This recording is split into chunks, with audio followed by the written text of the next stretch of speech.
A new traffic diverter in a Chattanooga neighborhood upsets the residents who live nearby.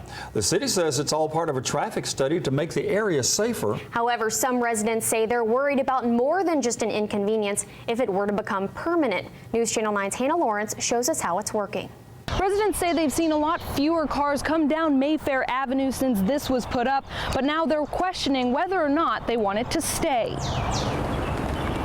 Cars now diverted from what used to be a busy intersection in the Belvoir neighborhood. Generally, I go straight. Now I have to go all the way around that block. Charles Patey sat on the committee responsible for finding a solution to heavy traffic here after more than 300 residents voted to do a traffic study. This actually started because of the way people who did not live in the neighborhood were using the neighborhood, the secondary streets, as a cut through, and they don't care about the speed limit. Gail Francis has lived here for more than 20 years. She says the traffic never bothered her, and now she's worried about more than just the inconvenience of a new roadblock. She says this area often floods after a heavy rain. My concern with this is that when debris washes to it, it's just going to send more water our way and not let what water can get out there get out. She's also worried about what would happen in the case of an emergency. I take care of 4 elderly women, and if we need an ambulance, I need it now. Patey says that shouldn't be a problem because emergency crews can drive right over these,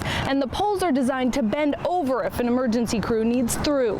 As a matter of fact, they had the fire department come out and check this just to make sure that the equipment could go over it, and they can. Patey says this barricade city engineers came up with is temporary while they study its effects. If the neighbors really don't want it at the end of that traffic study period, then the neighbors can let their feelings be known, and they won't install, as I understand, they will not install a permanent structure. I know I sound selfish, inconvenient, but safety's an issue too. I drive a big vehicle, and I want to be able to get out on Brainerd Road, and I don't go to Belvoir because of the school, and also it's a big vehicle, so it doesn't make the turn in traffic very well. Patey says this structure will stay up for another few months so the city can study the traffic patterns. After that, there'll be a final vote on whether or not to make it permanent. Reporting in Chattanooga, Hannah Lawrence, News Channel 9. A temporary roundabout was also added down the street from the diverter on Mayfair Avenue. Patey says it's also part of the study.